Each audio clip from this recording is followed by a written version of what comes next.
President Draupadi Murmu addressed the Odisha Legislative Assembly in a historic session, recalling her journey as legislature and minister. She highlighted women's rising representation, Odisha's rich resources, and urged commitment to building a prosperous, leading state by 2036. CM Mohan Charan Majhi called President Draupadi Murmu's visit to the Odisha Assembly a historic moment, as she addressed the House for the first time in 75 years.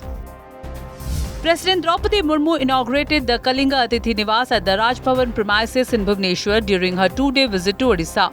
The newly constructed facility is designed to provide accommodation for visiting VVIPs and dignitaries. Odisha showcased its ambitious vision for building future-ready, sustainable and citizen-centric cities at the Urban Policy Dialogues 2025, organized by the Indian Institute for Human Settlements in Bengaluru. Usha Padhi, Principal Secretary of the Odisha Housing and Urban Development Department, participated as a panelist in the session.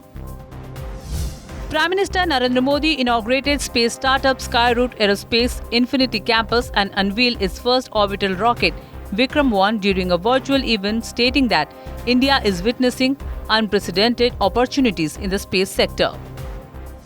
Two National Guard soldiers were critically wounded in a daylight shooting near the White House by an Afghan national with US military ties.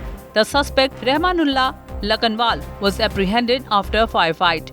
US President Donald Trump labeled the incident as an act of terror. At least 44 people were killed and another 45 were injured in a fire that broke out in Wang Fuk Court, a residential area in Tai Po of Hong Kong, the Hong Kong Police Force said at a press briefing. Defence Minister Rajnath Singh and his Indonesian counterpart Zafre Shamsuddin co-chaired the third India-Indonesia Defence Ministers Dialogue in New Delhi.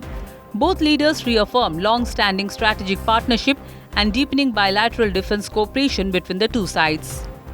Indian men's hockey team delivered a strong performance, winning 3-2 against New Zealand in a competitive match at the Sultan Azlan Shah Cup Stadium in Ipoh. Odisha's cold wave to intensify again from December 3. According to the India Meteorological Department, the night temperature is expected to drop further by 2 to 3 degrees Celsius over the next 2 days.